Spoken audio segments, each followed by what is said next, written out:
The real reason also underlying, and which maybe actually made the constitution be rejected, was the fallout between Kibaki and Raila. Those who were against the review process were trying to poison the president and telling him that even the leadership of this commission are all foreigners. And the only Kenyan is one who is blind. Hello viewers, I am Suleiman Sharif. Welcome to an exclusive interview with a very prominent person who has been away from the public limelight for a while. My guest today is a person who needs no introduction. He is the first chairperson of the Interim Independent Electoral Commission, the first chairperson of the Independent Electoral and Boundaries Commission, IEBC. Him and his team were tried and convicted in the public eye without being heard. After that, he started a journey to tell his own story, to tell the truth. Ahmed Issack Hassan authored a memoir with the aim of setting the record straight. He is my guest today on this new program, Between the Lines. Between the Lines is a program that will feature authors and discuss books with a keen interest on what is in between the lines. Mr. Chairman, welcome. Thank you, Suleiman, for having me. Thank you for accepting my request for an interview. First, I would like to start with the title of the memo that you have authored, Referee of Dirty Ugly Game. How did you come with this title? Well, as I explained in the book, when I was writing this book, my book editor, Trufan Njiru, told me not to worry about the title. Okay. That we should first start telling the story, and the title will come on its own. Okay. And as we did that, towards the end of the book, in chapter 23, you will see, that's when I got the title of the book, which was Referee of a Dirty Ugly Game. And it's because politics is always compared to soccer. Okay. See, asiyekubali kushindwa, sio mshindani.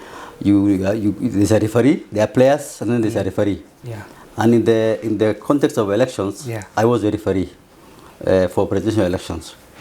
And sometimes the referee get bashed by the players or by the supporters. Yeah. And in my experience, I discovered that politics, unlike soccer or football, is a very dirty, ugly, and even dangerous game, where the players can really destroy the referee. And that's how I came into it. So is our election that dirty and ugly that warranted for you to have this title? Elections in Kenya are not dirty generally. Okay. But there is no doubt that we always have post-election violence after every election. Just depends only the extent. In 2007, it was very bad. We almost went to the brink of a civil war. But in 2013, it was much less. There was no violence actually. In 2017, we saw what happened. And so at every election, you'll find that there's always some form of post-election violence. And I think that is a very serious cause for concern. So the dirty and the ugly game of the election is related with the election? Yes. Not the politics before the election? No. Before we delve deep into discussing about your book, I want to know how has it been away from the public limelight? Before, when you were in IBC, you were always on the media, whether it is print or whether it's the electronic media. How has it been for you? You know, Suleiman, your character doesn't change. As a person, I was not someone who was someone seeking publicity. I'm an introvert generally, and I like my privacy. Okay. And the only time that I came into public media was because of the office. As a chairperson, you have to talk to the media. You have to explain what you're doing. And when I left, I went back to my life. And so I am not someone who is greedy for attention or limelight. So what's the difference between waking up early in the morning, seeing your pictures on the front pages of the newspapers, the TV, radios, but nowadays there's nothing like that? Very liberating. Very liberating. You feel you can sleep well without having to worry about tomorrow's headline or editorial or a weekend expose that you feel is very unfair. I think I have explained in my book My battle with the media. Yes, I'm sure. It's one of the I'm sure you are chapters better, a good journalist, and Thank you. from KBC. I mean, generally, the national broadcaster. They are more fair and objective. But some of the private media, I had my own concerns with them, and I explained in the book how they have been unfair to the commissioners and myself, in the sense that we feel we have been convicted and tried and convicted, as you have said, in the court of public opinion. But now I have said my truth. The issues that you have with the media and the journalists, you have started it in the introduction of the book, and then you discussed about the media in a whole chapter where you titled "Hanged by the Politician and the Media." Yes. We will come to it. You have talked a lot of things about your early lives, about many things, and the book is almost 25 chapters, 559. We will not be able to exhaustively discuss about the whole issues that you have discussed, but we will touch some of the chapters or some of the issues that you have mentioned in your book. First, I would like to start with some of the commissions that you have served in. Especially the Constitution of Kenya Review Commission. Yes. How did you become part of that commission? I was a lawyer practicing in my law firm when this job was advertised by Parliament in 2000. 2000, okay. And we used to have a luncheon of Somali lawyers in Kenya. Okay. And we were not many, we were only 6. Ahmed Nasir, Ahmed Ibrahim, Warsame, Hassan Lakicha, myself, Abdikadir, and Muhammad Rukulo. We were 6, 7 actually. Okay. And we met, and we said this is a very important process. And Northern Province, Northern Kenya, needs to have someone there on the table. And so we initially wanted Ahmed Nasir to be a member of the commission, but he was busy. Abdikadir had gone to Harvard University for his master's. So he said, I can't, I'm very busy with the law firm. So I was then asked to apply for it. I applied, I became the youngest commissioner in that commission. And I've explained what we did in the book. So you started collecting the views of the Kenyans. You have traveled in the whole country. I'd like us to discuss a little about the referendum issues. After the commission has collected the views of the Kenyans, you came back to Nairobi, and then there was a conference that was scheduled to happen in Bomas, Kenya. Just 3 days before the conference, President Moi, on 25th October 2002, dissolved the parliament. Why do you think the president dissolved the parliament at that crucial juncture? Well, I have explained in the book. At that time, he was pushing for Uhuru Kenyatta. It was his project, basically, to succeed him. And I think the Constitution of Kenya Review Commission had come up with a very drastic constitution. It was going to be debated, reforms. There was also a lot of anger from the evangelical churches who are not happy with the Sharia courts or the Qadi's court in the constitution. So I think he was responding to them, the evangelical courts. And number 2, I think he wanted the new constitution or this process to be handled by his successor. Okay. My own thinking that he didn't trust that parliament and that process to be fair to his legacy. You also mentioned in your book some of the key team leaders in the commission, especially the chair and his vice chair. Some people say that they were not Kenyans. No, Professor Yashpal Gai was a Kenyan. Of course, he spent a lot of his life outside Kenya. He taught in Kenya, in East Africa. But then by the time he was becoming our chairman, he was lecturing in Hong Kong. His vice chair was Professor Ahmed Ida Salim, a historian. He was alleged that he was from Yemen. Yeah, but he's Arab, of course. That's why he was being called Yemeni. And then we had Professor Okoth Ogendo, and then Dr. Oko Ombaka. There were quite a number of Kenyans who were there. But as I explained in the book, those who were against the review process were trying to poison the president and telling him that even the leadership of this commission are all foreigners. and the only Kenyan is one who is blind. Why will people go to that far, raise some doubts, the citizenship of Yash Balkai and his vice? No, this issue did not come to the mainstream media. Okay. This was in the Gata press, what you would call the Gata press, and also what is whispered in the corridors of power. Yeah. Okay. You see, constitutional review process Yes. is also cannot be divorced from politics, the politics of the day, and I think they were all intertwined. Where everyone want to have a say in the, a final say in the process. After that, the election happened. Mwai Kibaki came into office, and then you picked from where you stopped. Yes, we left. Yeah. And then the referendum was held on 21st November 2005. Yes. Majority Kenyans, 58% rejected. What are some of the main factors that led to the rejection of the draft constitution in 2005? The argument was that 80% of the constitution is okay, 20% are bad. They were trying to use the issue of land, gay marriage, and the Islamic courts, Sharia courts, as a campaign tool against the constitution. But and so the evangelical churches and William Ruto and the ODM, and Raila and the other ministers who were against the constitution went together and had a very big support there.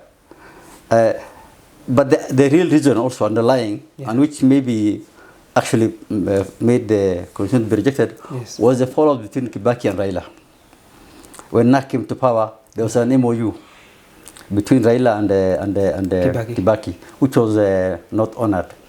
And then it began now. That's when the divorce between LDP and NAC started.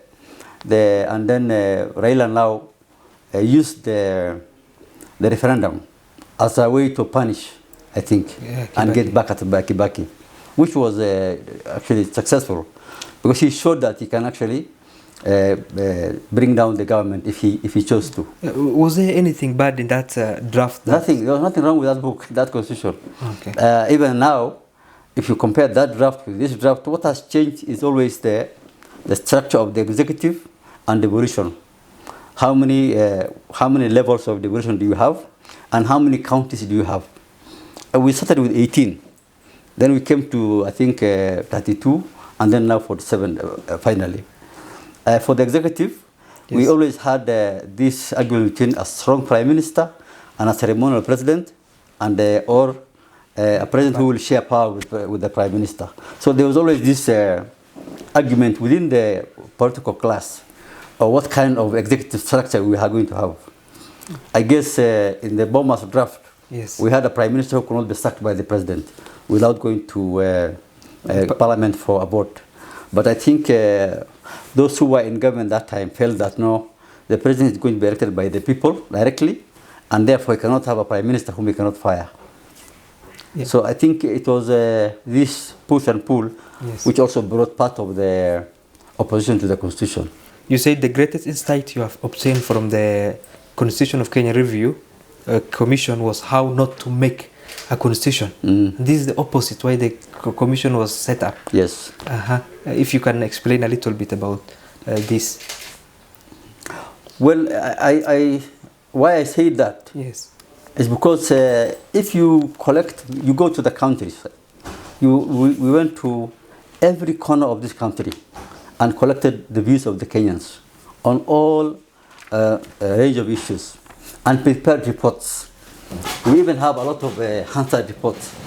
And so we knew what the people were thinking and what they wanted. But almost always you see those in power sometimes get blinded by their own power. And they become immune to what is coming from the ground. And so, for example, Kibaki, for example, Daniel Arap Moi, we knew that his project was going to lose. As commissioners, we were in the countryside, everywhere. All the commissioners knew when you go to every province, you meet with the PC, the DC, the intelligence, all that, and the teachers union, all that. So you are able to have the pulse of the nation. It was very clear to us that his project was going to fail. But these in power were immune to that kind of thing. And so even as we were trying to draft the constitution, he was not supporting the constitutional process. Come back to Kibaki. Kibaki in 2005, Yes. it was again very clear that the country was divided by politics of the MOU between himself and Raila. And this was going to pollute and poison the atmosphere and the environment of the constitution making process. But again, he ignored that.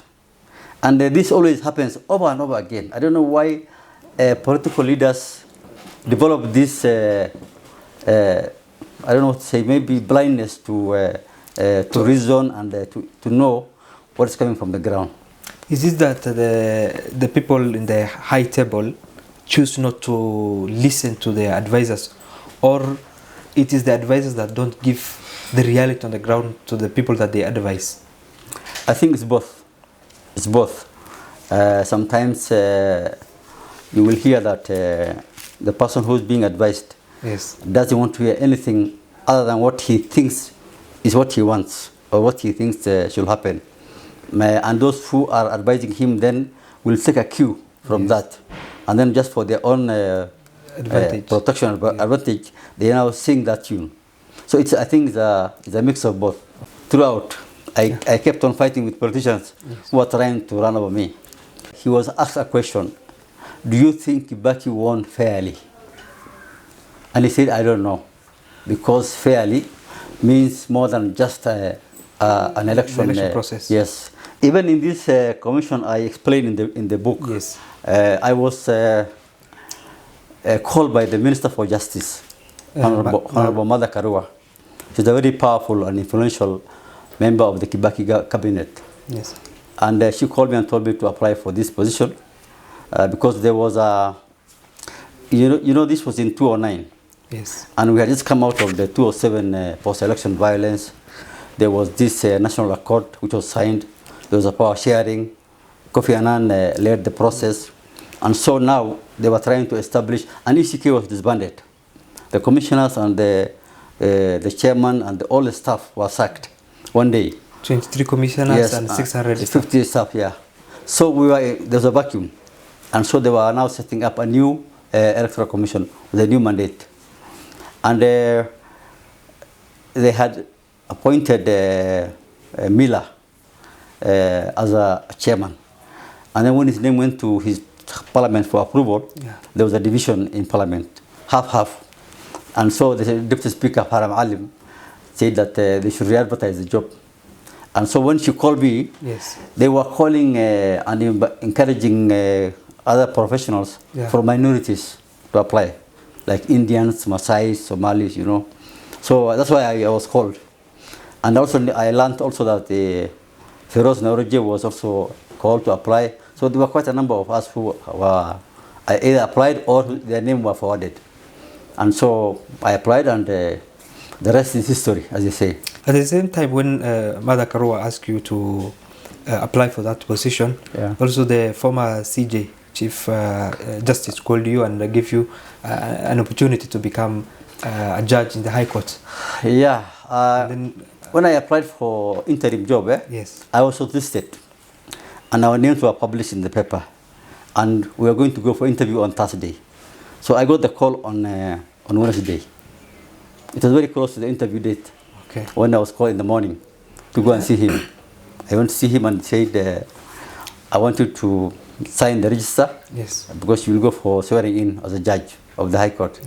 And I consulted for my friends, Ibrahim, Ahmed Wasame, and Issack Landaula, and I think I decided not to accept that job. Offer. Later on, did you find out who was the person behind that offer, who wanted to stop you from becoming the chairperson of the IIEC? I don't know. I didn't know.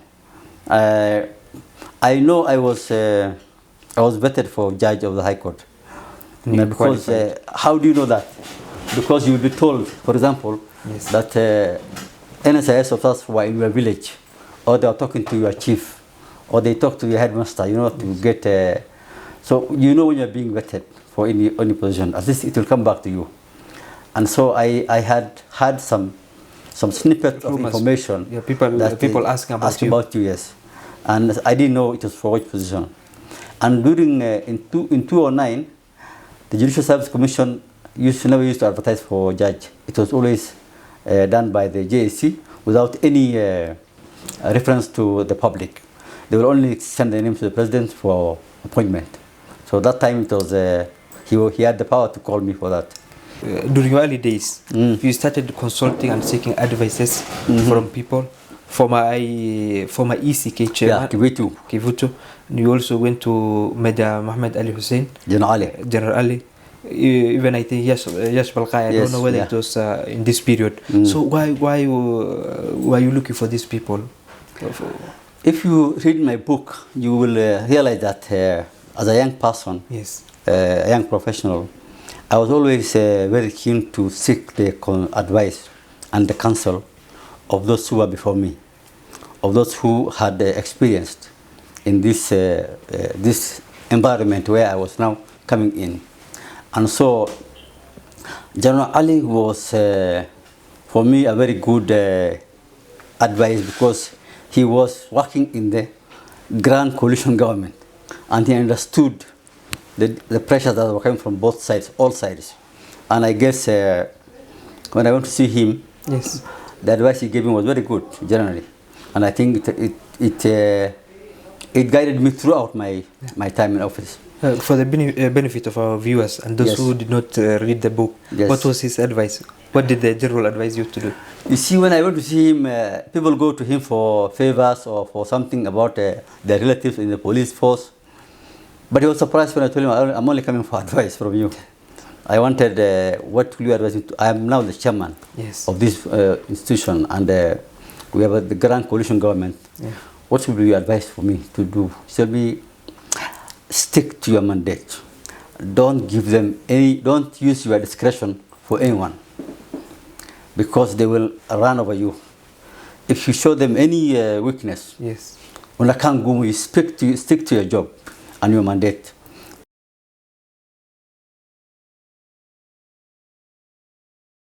Independent, very strong police commissioner.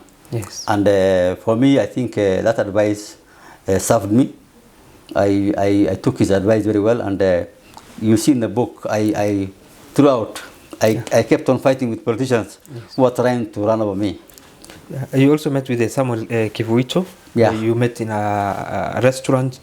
He told you about how they are mistreated, and also you even witnessed how some of the waiters were treating him. Did this worry you about the new space that you have found yourself in? Yes. Samuel Kivuito was very good to me.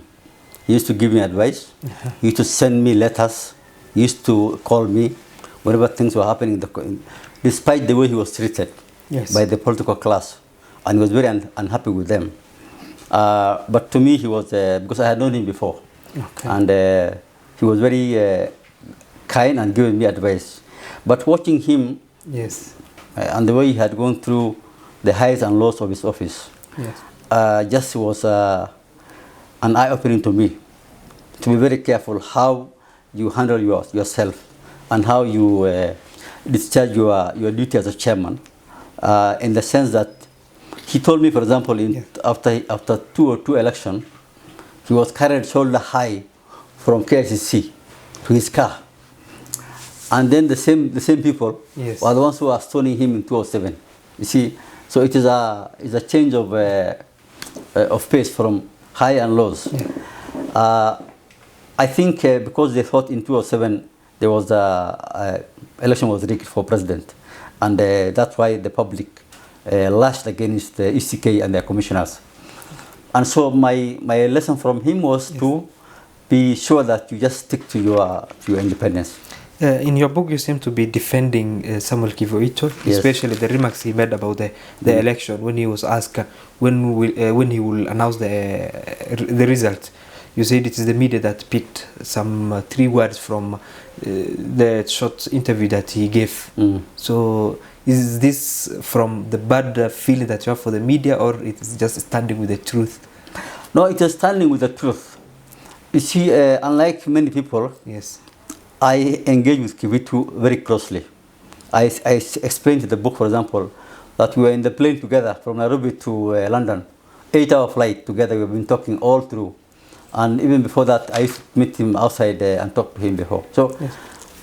although he never succeeded to publish his own memoir, his own book, Yes. because then we'll have known what actually happened during his time. What I can only report is what he told me. And what he told me is that when the media said, he was asked a question, do you think Kibaki won fairly? And he said, I don't know, because fairly means more than just an election. Election process. Yes, it talks about, it's about a level playing field, where there was independent media, where civil society were allowed to do their work. A level playing field, he was trying to explain that before you could now answer the question. But you see, the media being the media they are, they asked the question and then the answer was cut. They did a very smart editing. Yeah, I don't know, is what was cut. And so the story was that he didn't know who won the election. And that particular information and headline was actually repeated across Africa and in the world. So I'll go for a conference, for example, and then I'll hear people tell me, your former chairman did not know who won the election. So that particular incident, it really disturbed him, because he told me he had the whole 18 minutes interview. He had it himself, and but he tried to come back to explain, but it was too late. It's already gone through the. So he was building up to explain what entails winning fairly. Fairly means, yeah. Fair enough. When you were the chairperson of the IEC, two successful things that happened: the by-elections, the fair, credible by-election, and then the delivering of the constitution of the 2010. How did you achieve that? I think we had come out of a near civil war in 2007, and so the whole country was saying never again. We shall not allow our country to reach that level. We have come back from the precipice.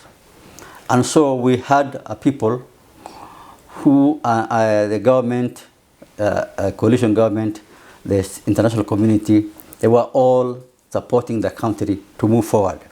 And so we had, I think, a very, and the constitution, the interim commission was also given a very strict mandate in the constitution. And we only had 24 months. We were given 2 years to do this work. No one wanted anything else apart from do this work. And initially there was voter apathy. People were unhappy with what happened. We still had people in the internally displaced camps in Naivasha, Nakuru, Nairobi, everywhere. And so it was very hard to bring back elections and politics to these people who are already still reeling from the violence. The effect of the post-violence election. And so I think the fact that now as a country, there was a national conversation to move forward, helped us to ride on that national will. I will say, yeah. And of course, we changed how to do elections. We employed returning officers. Unlike before, they were not teachers, they were not civil servants, but these were independent. We employed them from across the country. We had the most diverse electoral commission because we had every returning officer from every constituency. So the whole country was actually represented in the commission. It had the face of Kenya. And then we used to reshuffle them, not to work in their own home district or home county. And we also brought about use of technology in the elections. So this, I think, built confidence of the people in the electoral process, in the electoral commission. And the referendum was also very easy to do because at the time, unlike 2005, this time Kibaki and Raila were on the same side. The coalition government was supporting the constitution. Only William Ruto and the evangelical churches were against it. So it was very easy for the coalition government to to win support of the people, to support the constitution. So I guess we had a lot of goodwill that time, and that's how we succeeded. So after that, the term of the IEC ended. Yes. And it was time to move to the IEBC. Yeah. Some of the politicians did not wanted you to move to transition to IEBC. Why is it so? Well, I think if you get time, you'll see it in the book. Yes. I suspect it is because of some of the decisions I made as chairman. Okay, in terms of the employment of the returning officers from every constituency, and then when it came to the boundary delimitation process, again, I had that will come later. Sorry, that will come later. For now, it was 2011, and we had the new commission was going to have 9 commissioners, a chairman and 8 commissioners. And generally, they used to represent the 8 commissioners. Used to come from the 8 provinces, the previous provinces. And I guess some thought that if we're going to have a commissioner from Ojia or Mandera, then we don't have to have a chair from Garissa also. It will clash, kind of. I don't know why they were not supporting me anyway, but I think I explained in the book. And then some people raised questions about your qualification. Yes, that was I was working in a coalition government. So you know there was the ODM wing and the PNU wing, and I think in the book I explained that I had a lot of pushback from some of the ODM leadership, not the Prime Minister, but those who are under him. And I guess part of the reason why they were saying I don't need to be appointed chairman of the IEBC was because for you to become chairman of IEBC, you must be qualified to hold the office of a Supreme Court judge or the Chief Justice. And that is 15 years experience in legal practice, which I had. But then that question was asked to me by Abdulkadir in the book. I explained how it came about. Yeah. You mentioned politicians from the ODM. All the time that you are in the IEC, the IEBC, the politicians that you seem to have issues with, but those from the ODM. Not always. Not always, because even Makwere was a PNU minister in Matuga, and I had a problem with him, which I explained in the book how it came about. And but not all were ODM, just ODM, but okay, majority were. Yes. Yeah. Even you described that ODM members are people that tried on violence, intimidating, something like that. You do not give that, I don't know if it is fair to say, harsh description, members from the PNU. I didn't say that myself. I was actually quoting somebody. Okay. I was quoting someone who told me that. In the book you will see. I was quoting a politician who told me, this is how we do it. It was Alambare, actually. Yeah. And well, that was my experience then. Because people started saying that Raila Odinga threatened the chairperson and the commissioners of the IEBC. Yeah, I think that helped us to calm down because I think it showed that the commissioners were just independent. They were just making the election that was happening without any force from the Kibaki side. I think so that helped us. But of course, we never intended it to be heard by anybody. Some of the editors, because of the ethnic community they come from, or their own political leanings, were taking a position. And they were using their own office, their own editorial power to now punish the chairman and the commissioners. What are the main things that you remember, or the main issues that happened when you were the IEBC chairperson? Well, once we had a new commission, remember I was chairing a commission of IIC. I had 8 commissioners. I was hoping that half of them, for continuity and for institutional memory, will come and join the new commission. But it never happened that way. We only got 1 commissioner who came from IIC, Ambassador Yusuf Zibo. And so it was first a start to learn the new commissioners and now learn how to work with them together. And then we now had to do the boundary delimitation exercise, which was very intense and complete within 6 months. It was a part of the law. And there again, we encountered a lot of challenges because members of parliament who are in power at the time wanted very much to influence how we're going to conduct the review. And some of them, of course, we clashed with them.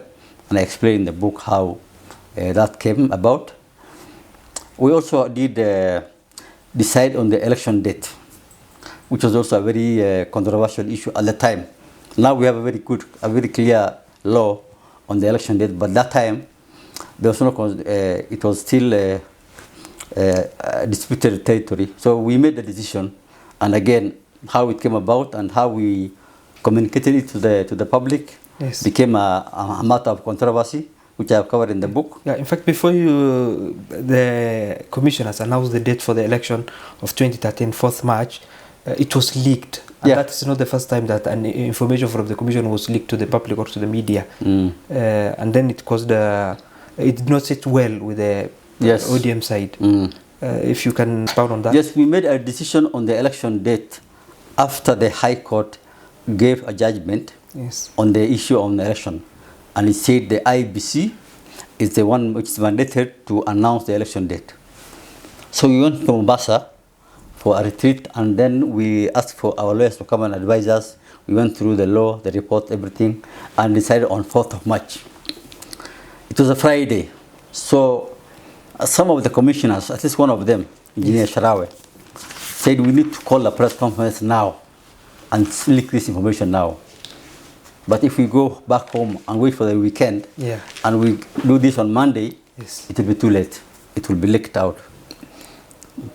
Yeah, but it was a very late evening day when we made the decision. So we did not announce it on Friday. And then when we came back over the weekend on Saturday, I don't know, President Kibaki talked about the election date in Sagana, where he was having a function. In Nyeri County. Yes. And of course, then the ODM wing felt that we did not give information to the Prime Minister the way we gave it to the President. We were accused of not respecting the office of the Prime Minister. And not true, of course, because somehow somebody else leaked to the President. And it had a lot of pushback and anger from the PM's office and his supporters. So we had to try and now rectify by going to see him and explain to him what happened. I'm curious, even the President, why will he rush announcing the dates of the election when it is the mandate of the IBC? He didn't announce it as an election date. It was part of his conversation. He was saying something else. I think he was talking about something else. But then I think because he was told maybe by intelligence or somebody else who may have leaked information, that it came into his conversation. He did not call a press conference to announce an election date. No, it was just an event he was doing.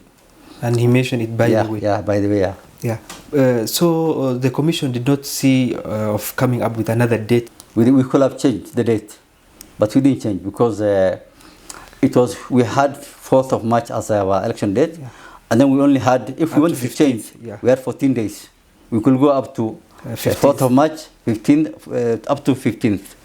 So on Monday we called a press conference, and we actually gave that press statement. It's only after the press conference that we were now facing the backlash from the other side of the government. Were it not the small talk that you and the commissioners had that captured the microphone of the KTN, I think you will have had a lot of issues with the ODM side. These things, it has cooled the tension. Because people started saying that Raila Odinga has threatened the chairperson and the commissioners of the IBC. Yeah, I think that helped us to calm down because I think it showed that the commissioners were just independent. They were just making the election that was happening without any force from the Kibaki side. I think so that helped us. But of course, we never intended it to be heard by anybody. The mic was live when we didn't know at the time. And the Prime Minister himself called you, asking you whether he threatened you. Yes, and even sent me a letter. to say that there was no threat from his office. And it's true, he never threatened anybody. The Prime Minister never threatened anybody. Of course, he was unhappy that we informed the President without him, before him. He always wanted to be informed at the same time. That's how we used to do it. Yeah.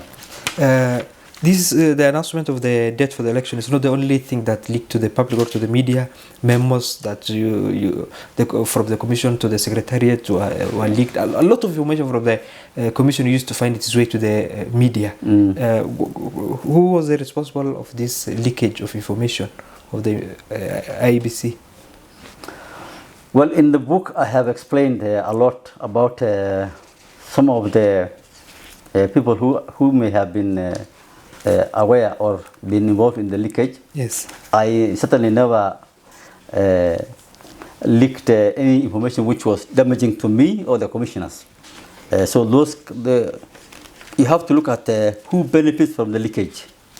Cui bono, who benefits from any leakage. So you look at the information which has been leaked, yes, and then you see who is it targeting, who is it benefiting. So you always see, every time there's a fight in the commission, yes, between the commissioners and the CEO, yes, between the commissioner and the secretariat, there's always a power imbalance, a power play, which comes into, and so you see some of the leakages was always an issue which was addressing those differences in the commission. Some of the media houses also had their own, I would say, their own malls within the commission. I mean, we call the Star the notice board, of the IEBC, because they will get the latest updates. Latest updates on the IEBC. I think they had a very high source. Their source was very high, very senior person who was sitting both in the commission meeting and also management.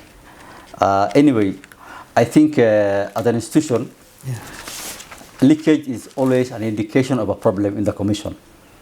Because if we are a very independent institution, yes, which is led very well and with a very good corporate governance structure, you will not have leakages. You will only be able to communicate what you want to communicate, when you want to do it. But this the leakage of the information, the way articles were wrote about the IEBC, apart from blaming James Oswago, you also blame the media for sensationalizing these issues. So was this a problem caused by the media, or it was a problem within the IEBC? Initially, you will say it was within the IEBC. But after the election of 2013, I think I say very clearly in the book that after that it became an issue of some of the editors, yes, because of the ethnic community they come from or their own political leanings, yes, were taking a position, and they were using their own office, their own editorial power to now punish the chairman and the commissioners. One of the most painful episodes that I feel to this day. Yes. You called each and every of the candidates, yes, informing that your intention of announcing the result the following day. Yes. Is this a requirement? No. Okay. No, it was a good practice. Long before the election day, I think a month earlier, the commissioners and myself made a decision not to take part not to vote in the election. Okay. We are all registered voters. We had a voter's card, but we didn't want to vote. Number two, we wanted to have the communication with all the presidential candidates and their running mates. So I got hold of their telephone numbers, and I called all of them before. So they knew my number, they had my number, and it was meant to give them an assurance that if there's anything they want to ask, yes, they should not just rely on newspaper reporting, but they can call directly the chairman. 100%. And that's how I was able now to call them the night of the election results, yes, and tell them, this is now the result of the election, please concede defeat, yes, so that we can move on as a country. Yeah. I want to pick a conversation that you had with Raila after informing him that he's the runner-up. Yeah, and he told you that no, we were expecting a run-up. Yeah, and then you started telling him that all the things that he did for the country. Is it something that you have prepared and you are ready to ambush with him, or it is something that just came up? It just came up. Conversation? It just came up in the conversation. It's something which I was hoping that you see, we had come from 2007. So we don't want to repeat that exercise. So I was doing everything to make sure that even if we are unhappy with the election results, at least now we don't go to the streets. And with the new constitution, now we have a Supreme Court, which is going to hear the election petitions. So there was a very clear way of election dispute resolution process. So I was trying to make him accept the results and just concede, because I think the country will have sighed a very big sigh of relief. Yes. Yeah. Initially he accepted, and then later on he changed his mind. Yeah. ODM petitioned the election result. Yes. They lost the case. The petition. After that, after some a while, they started protest. Yeah. Asking you and the commissioners to resign. Tell us something about the Monday Frimbis or Monday tear gas. Well, this is part of what I call it was the backlash of the election results for president. Remember, we conducted 6 elections on one day. Election for governors, members of the county assembly, women rep, senators, MP, and president. Yes. Now, for me, I was the chairman and the returning officer for election for president. We also had 47 returning officers for the county, women rep, and the governors and senators, and 290 MPs.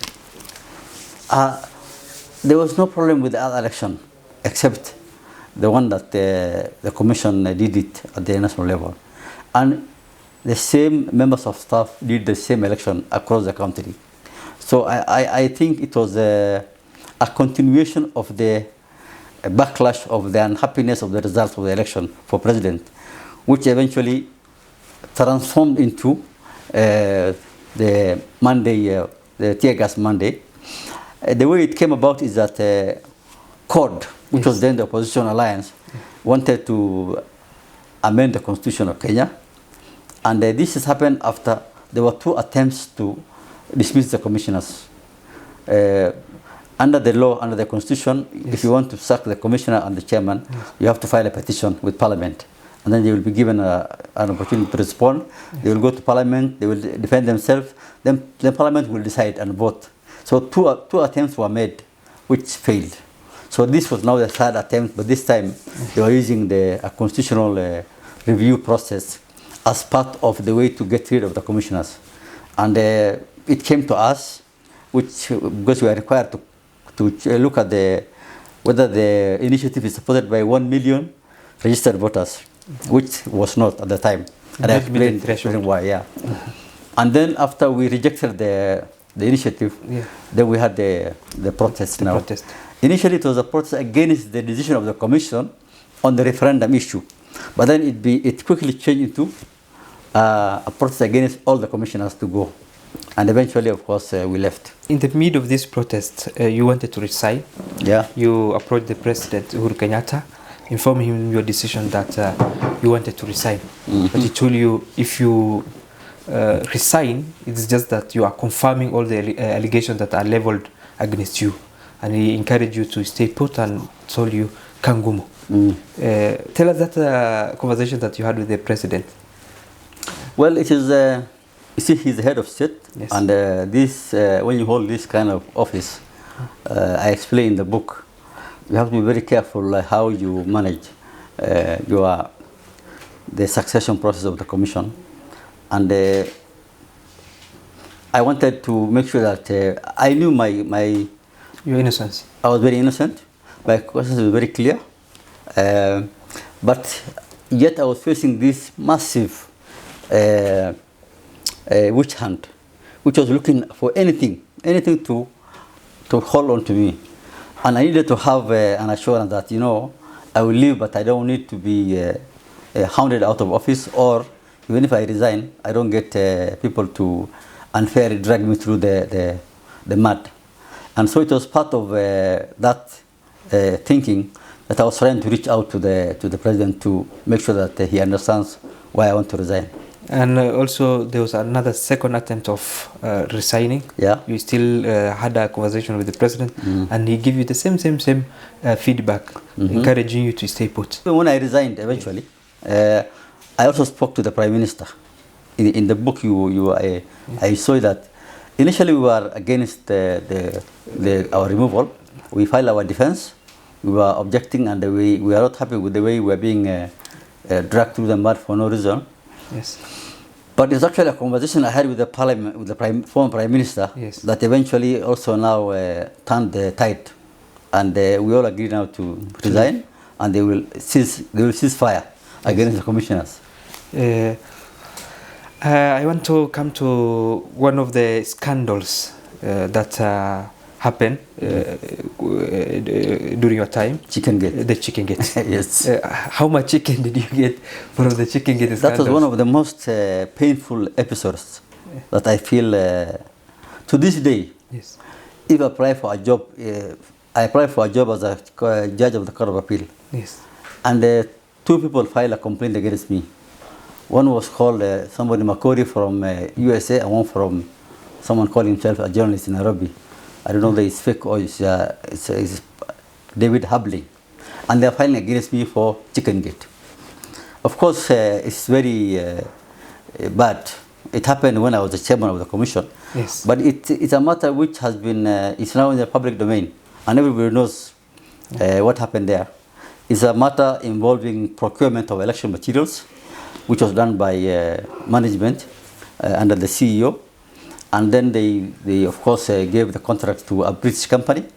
And as part of their bribes, yes, they were getting some additional money on top of whatever they agreed. And they were being paid those bribes, and they were calling it chicken as a code. The code name for the bribe was chicken. And so it was investigated. EACC did a thorough investigation. I went and gave my statement. I'm actually now a witness for the prosecution. The CEO and some other staff of the commission have been charged in court. The matter is still in court. And so I don't want to talk much about it because I'm a witness. But I can assure you, it really bothered me a lot because, like I said, the media was unfair, and they made me the face of the scandal when I was not. During the parliament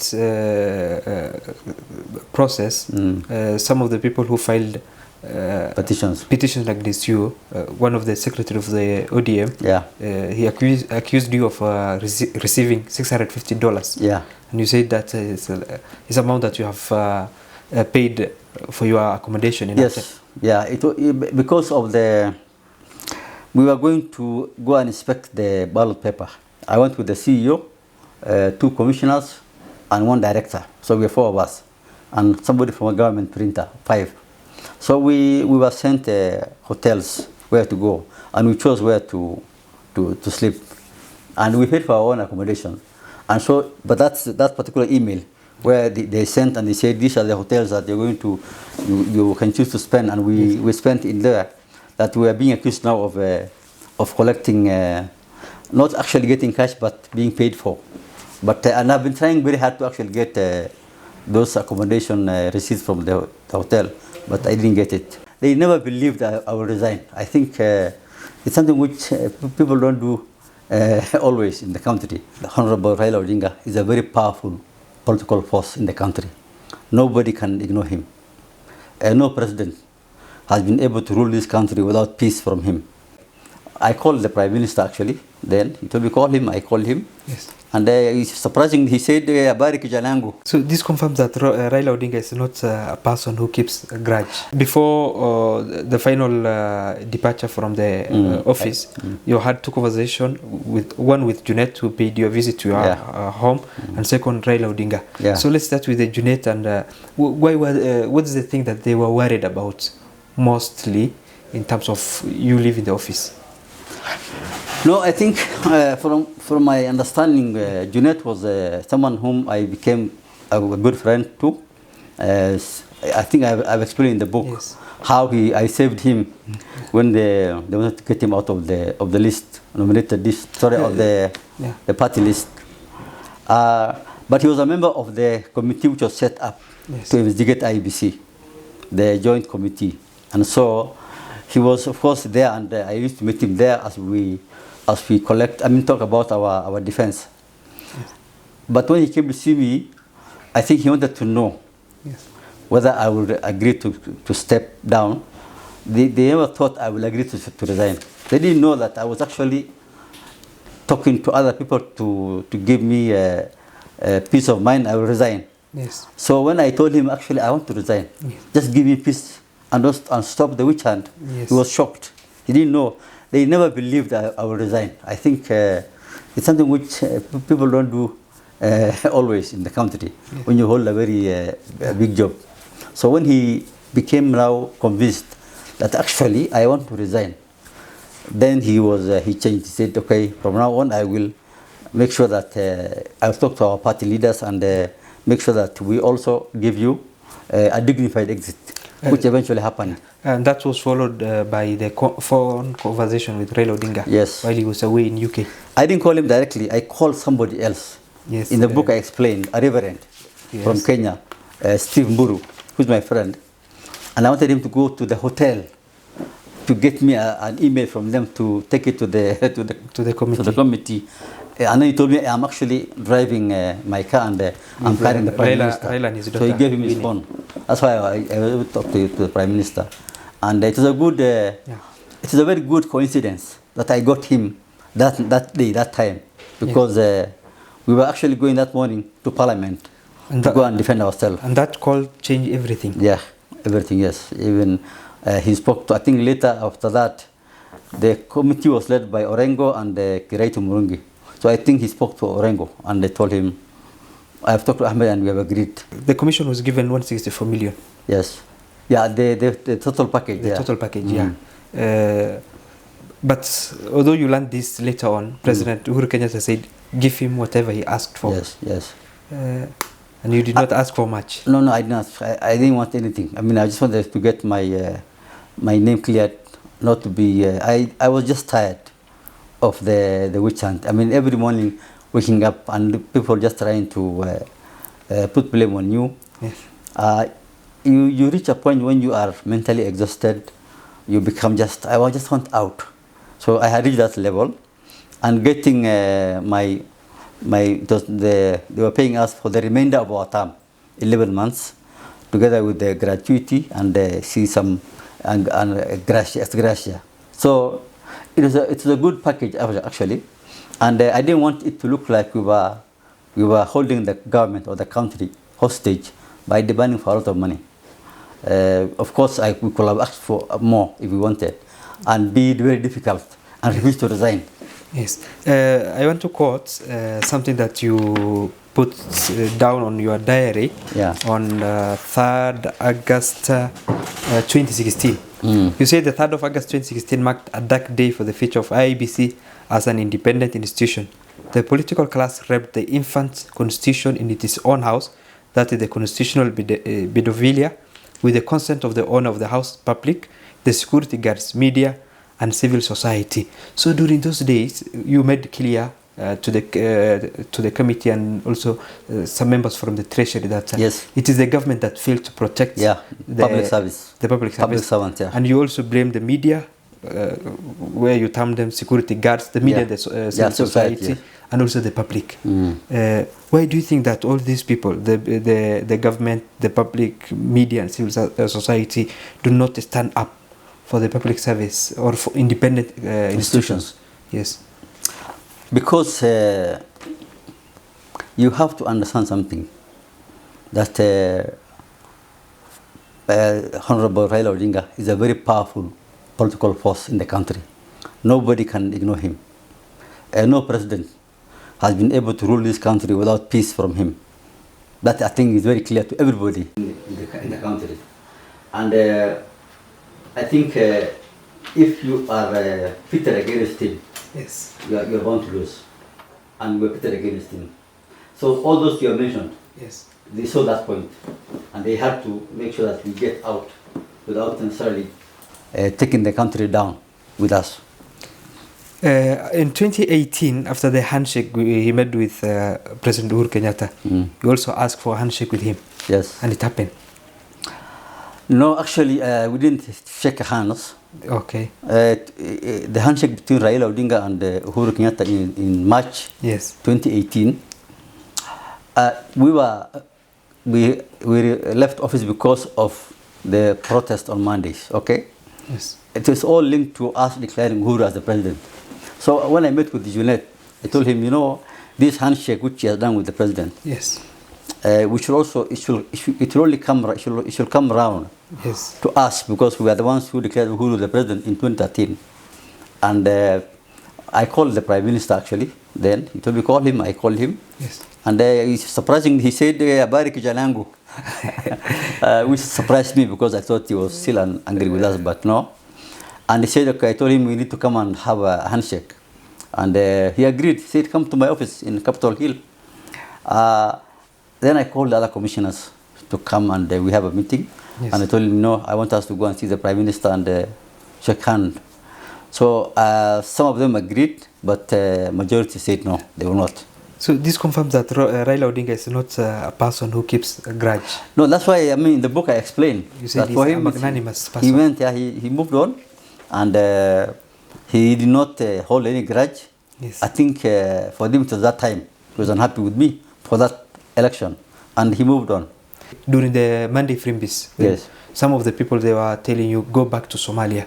And then actually the current president of the Somalia, Hassan Sheikh Mahmoud, who was then serving his first term, said, is this Ahmed a Kenyan or a Somali? And then he said, they are ready to accept you. How did that make you feel?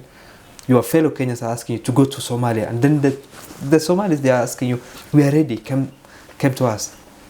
Well, I have never been to Mogadishu before, and I guess even you, Suleiman, now, as a Kenyan Somali, you know what I mean when I say that there is sometimes Somaliphobia creeps into the political conversation in Kenya.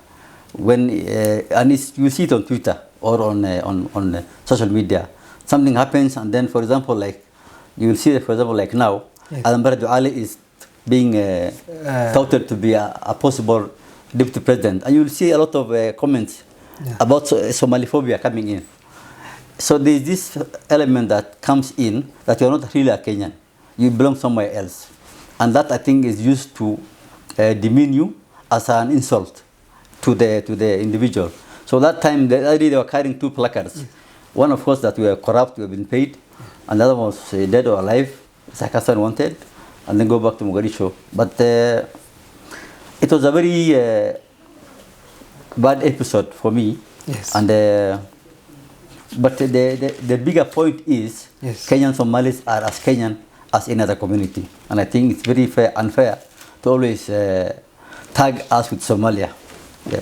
Those who argue that Ethiopia and Kenya were supporting this kind of regional states because they didn't want to have a very strong central government as it was before, and therefore Somalia not become a threat again in the region. It's good to have them divided in these 5 or 6 states. I think for them to get back to where they were, they need to have first and foremost a truth, justice, and reconciliation. They need to first address that, and people have to be punished for that. But they're dying. Some of them are actually going away. So what is it stopping for Somalia to do that, to have a reconciliation process? I don't know. Maybe it's just their political leadership. I think it will take a long time for them to get back to where they were before, and maybe they only. Will reconciliation hasten the process of rebuilding a strong Somalia? Yes, a lot. My first legal work was the Somali embassy case. Yeah. Okay, tell us more about that Somali embassy case. Somali embassy case involved a land in Silver Springs, which belonged to the Somali government, and it was sold by the ambassador of Somalia to Kenya in 1994. And some of the diplomats who were there, like the deputy ambassador and the attachés, were against the sale. And so they came to us in the law firm, Mohammed Ibrahim and myself and Ahmed Nasir, and they challenged the sale of the land. We went to court, and I explained in the book. That was my first engagement with the Somali government. Of course, we got an order from the High Court stopping the transfer of the property. Eventually, we won the case, and the land went back to the Somali government. But of course, the government was forced to pay back what was paid to that Kenyan businessman. But before that, in 1992, after the Civil War, Somalis came to Kenya. And as a lawyer, from 1995, I was also dealing with them because they will come to my office. I do for them affidavits, small agreements, advise them on something, go to court for them on matters, on civil matters. So I had already began engaging with them before the Somali embassy case. You also worked with the former Somali president, Abdullah Yusuf. Yes, I was an advisor to the president. Yes. Legal advisor. Yeah. And you also took part in the training of the Somali parliamentarians in Baidawa. Yes. There is something that caught my attention during the discussion about whether they will go for devolution or regional. You strongly advised them to go for the devolution, the same thing that we have in Kenya. Yes. But they opted for the regional states. Who pushed them to go for that? Was there any external maybe interferences or any external influence that pushed them to have that regional? That's a very important question, and I think it's a matter involving the regional politics. Somalia came from a very strong central government. Yes. Bare was holding it together, and so there was an attempt to bring back the same system of government, but this time, because of the civil war and the lack of trust between the communities, we had now these regional governments based on the tribes, whether it's called Puntland, Somaliland, Jubaland, all that. And I think there are those who argue that Ethiopia and Kenya were supporting this kind of regional states because they didn't want to have a very strong central government as it was before. And therefore, Somalia not become a threat again in the region.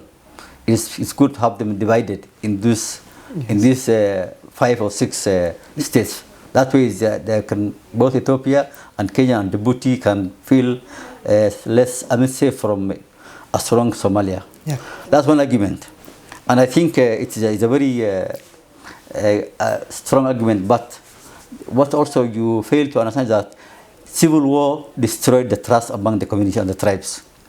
And there's never been a Somali reconciliation and process. They had a civil war, and no one has talked about it. There's no forum to do a reconciliation process, like in South Africa, in Liberia, in Ghana, in Sierra Leone, even in Kenya. We had a truth, justice, and reconciliation. Yes. What they have done is they have built the states on the bodies of the dead without even talking about how it happened. They won't go very far with that. Yeah. There are some people who poke holes on this federal system that the Somali opted for, where they blame for external forces. Yeah. If you look back, was this a good option for Somalia? No, not good. I think like I said, I have worked in Somalia. Yes. I've been in Mogadishu. I worked as an advisor to the Electoral Commission for almost 2 years. And what happens is when a country goes to a civil war, what you call the grunum, which is the spine which holds together the country, disappears. It takes time, a long time, to bring it back. And you see the destruction of law and order, and the fact that people grow up, get married, and even die before even a proper rule of law has been established. I think for them to get back to where they were, they need to have first and foremost a truth, justice, and reconciliation. They need to first address that, and people have to be punished for that. But they're dying. Some of them are actually going away. So what is it stopping for Somalia to do that, to have a reconciliation process? I don't know. Maybe it's just their political leadership. I think it will take a long time for them to get back to where they were before. And maybe they only... Will reconciliation hasten the process of rebuilding a strong Somalia? Yes, a lot. Yeah. I want to end this issue with the Somali. During the Monday Frimbis, some of the people, they were telling you, go back to Somalia. And then actually the current president of the Somalia, Hassan Sheikh Mahmoud, who was then serving his first term, said, is this Ahmed a Kenyan or a Somali? And then he said, they are ready to accept you. How did that make you feel? Your fellow Kenyans are asking you to go to Somalia, and then the Somalis, they are asking you, we are ready, come to us. Well, I mean, I've never been to Mogadishu before, and I guess even you, Suleiman, now, as a Kenyan Somali, you know what I mean when I say that there is sometimes Somaliphobia Yes. creeps into the political conversation in Kenya. When and you see it on Twitter or on social media, something happens, and then, for example, like you will see that, for example, like now, Yes. Adam Ali is being touted to be a possible deputy president, and you will see a lot of comments about Somaliphobia coming in. So there is this element that comes in that you are not really a Kenyan, you belong somewhere else, and that, I think, is used to demean you as an insult to the individual. So that time, they were carrying two placards. One, of course, that we are corrupt, we have been paid, and the other was dead or alive, Issack Hassan wanted, and then go back to Mogadishu. But it was a very bad episode for me. Yes. And but the bigger point is, yes, Kenyan Somalis are as Kenyan as any other community, and I think it's very unfair to always tag us with Somalia. Yeah. Our default setting, yes, is our tribe. That cannot be. Our default setting is our tribe. So even if he was wrong, now Rigathi Gachagua is a hero in the Kikuyu community. He's going to be supported by everybody, those who are from that community, irrespective of what he may have said or done. And same thing with the William Ruto or Raila Odinga. What's the use of having independent institutions if we don't have trust in them? While we put a lot of resources, we put a lot of budgets, and whatever that they do, we don't have any trust in them.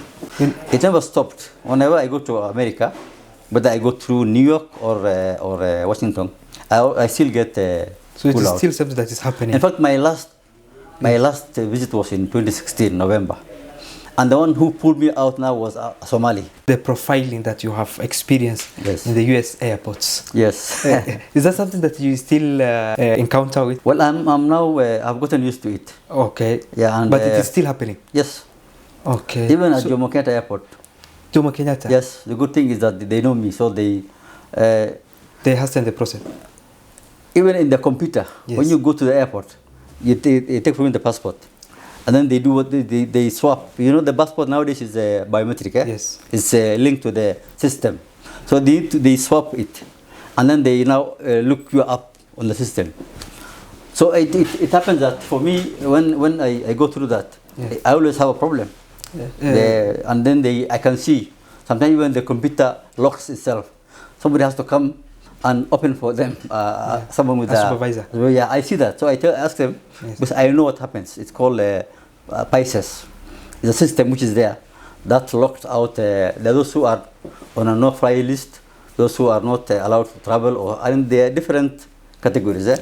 Sometimes your name is just similar to the name of somebody else who is flagged or on a no-fly list. So I have gotten used to it, and whenever I go through airports, I see that, and of course they will ask you questions, those who are don't know you, and then they let you in.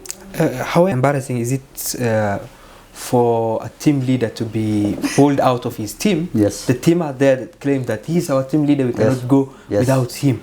And then these people have another different opinion that, yes, no, we have an issue with him. Yes.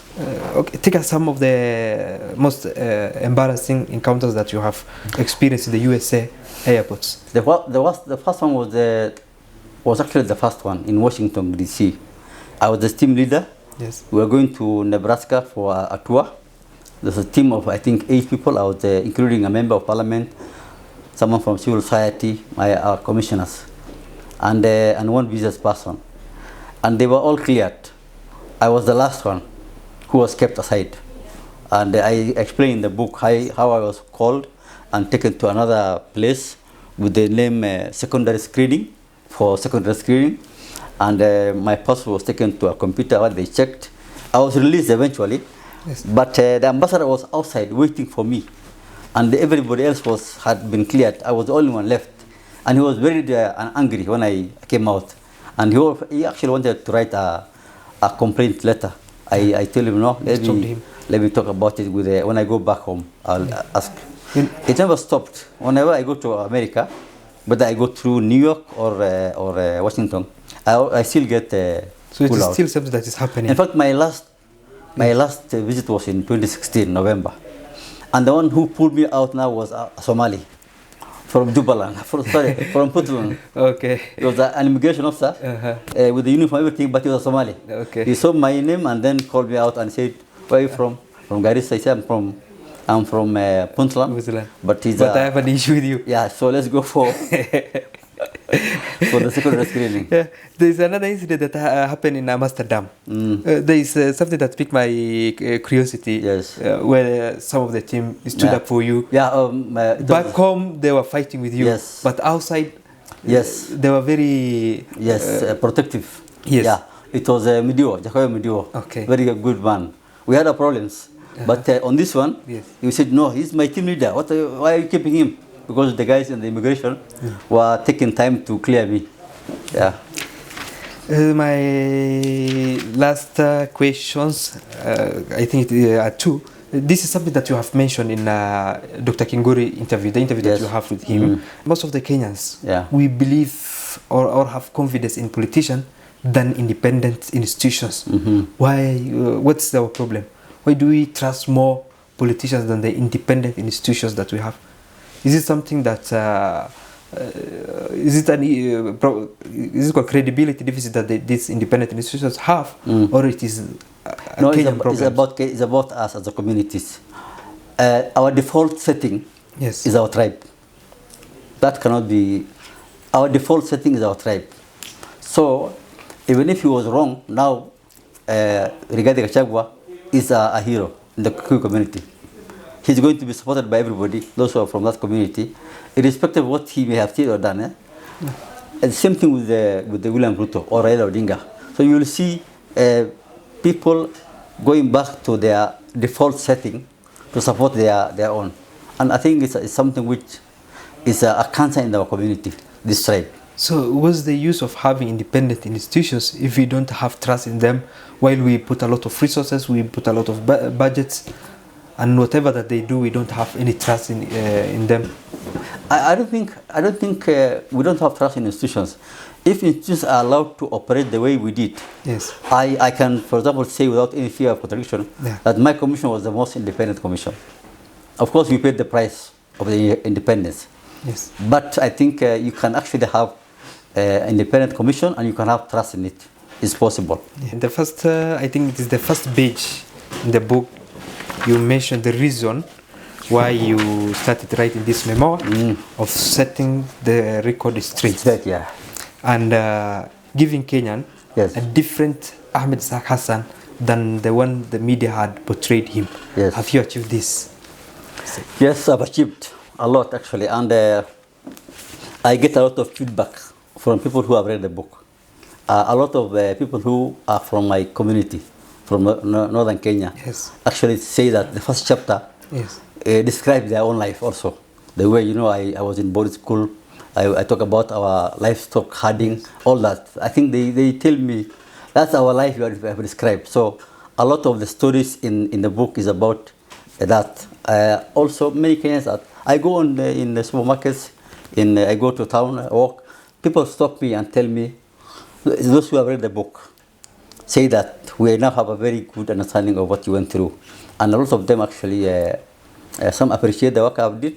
I've seen many Kenyans shake my hand and say, thank you for your service. We have read the book. We now know what you have gone through.